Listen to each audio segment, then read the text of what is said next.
This is a final question here. What would be your advice to the youth of today's society? My advice for young people today is, number one, know yourself. And I don't mean yourself that you see in the mirror. I mean the self that's the inner being, the intellectual self, the soul self. We call ourselves soul brothers and sisters, but don't know the soul. And to put God first in their life, foremost, first in their life, and respect what God has made you as a human being, you see, and not to become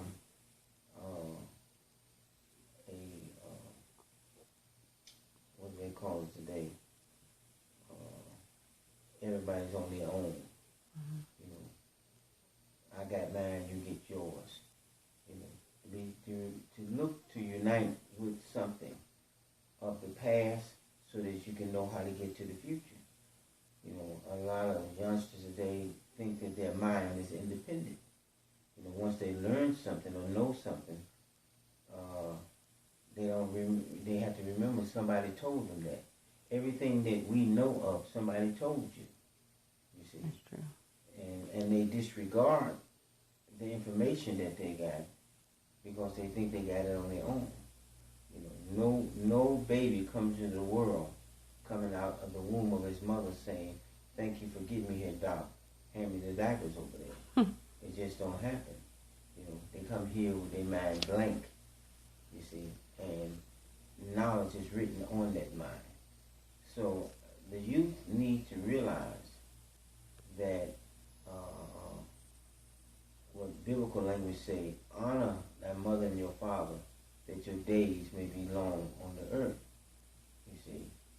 And this is so important for young people to know that their future depends upon their past, you see.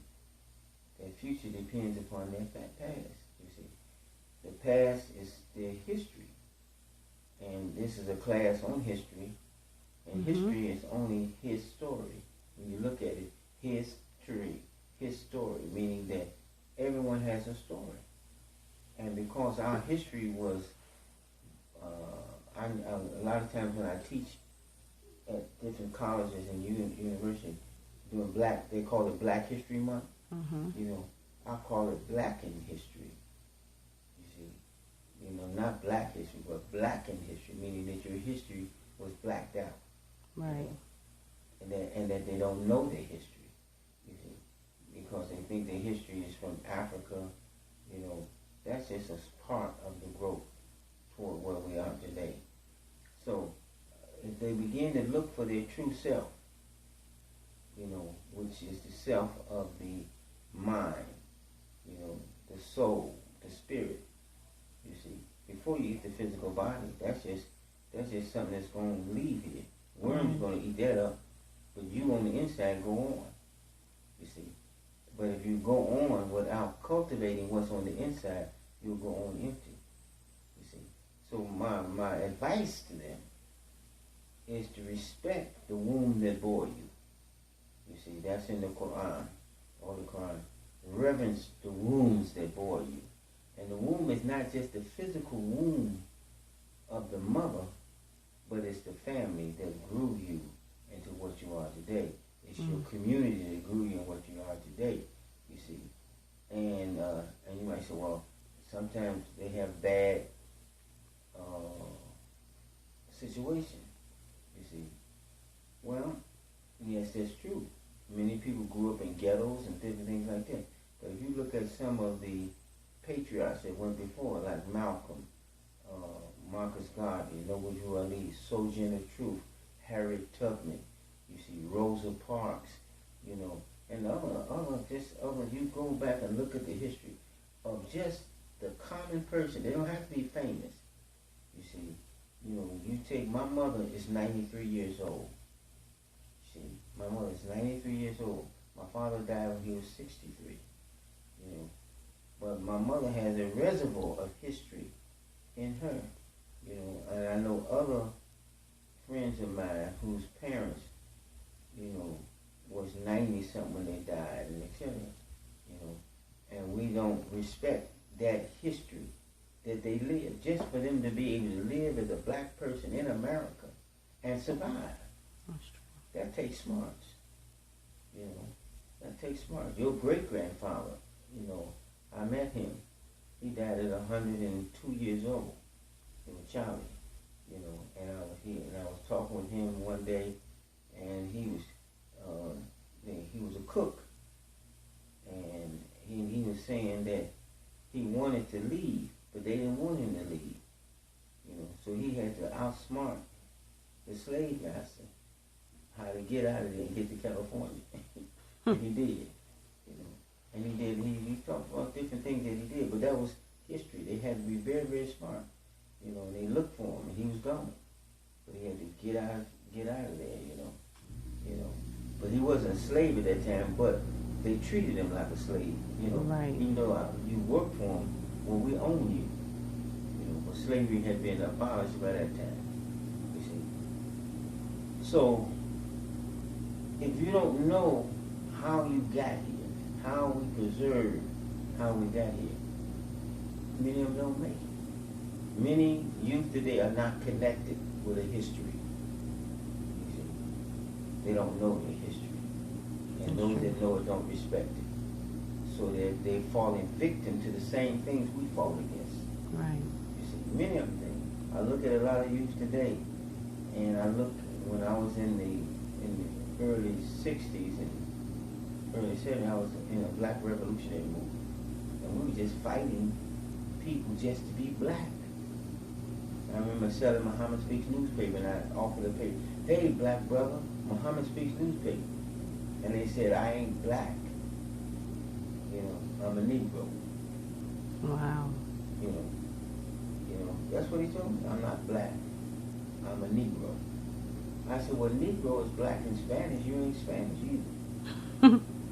You know, but I don't want to hear it. You know, so we had to fight with our people just to accept the color of their skin, and the texture of their hair, you see, and the broadness of their nose. I know people, when I was growing up, who would pinch their nose every day so they could be long like white folks' nose.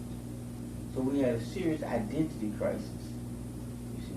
We didn't like our skin, we didn't like our nose, and they would hold their lips in because they didn't like their thick lips. Now today, what are they? You got white folks trying to get their lips big, they want their nose big, and they get their butts big like black women, you know what I'm saying? Get shot, they all kind of hormones so they can have bodies, and spending millions and millions of dollars on tanning lotion. You know. It's true. You know. So my advice to African American children and youth today: be yourself, and don't pick up the habits of the colonialized and the slave master. These habits that they have now, you know, in fact, I was just coming here. I stopped to get some gas, and they had this song on, My True Nigga. And nigga is true. And in fact, I was going to ask you, had you heard that song? My true, I'm my true nigga, something like that, you know. And they don't even know that the word nigga comes from Niger in Africa, the Niger River. So when they got slaves from over there, they wanted to identify where they got them from in that area. You see, Niger, Nigeria, you see, these were names. You know, but these white folks in the South couldn't pronounce Niger, so they just said nigger. And because the role of the blacks that were captured and brought here was so demeaning, nigger became a bad name. You know, instead you being from Niger or Nigeria, on the Niger River, you just a nigger. Out of nigger country. Wow. You see. So now they use that term, you see, instead of saying Nigeria or Niger, they just say nigger. And it's a demeaning name. So that has to be changed and elevated. You see, and when they go to, I know a friend of a young guy was at the club and got beat up. And I told him, I said, so you got clubbed at the club, you know, and what was he doing? Drinking liquors, you see, liquors that are brought in, and the same thing that make them go crazy with liquors and drugs and things is the same thing that happened to the Indians. They took this country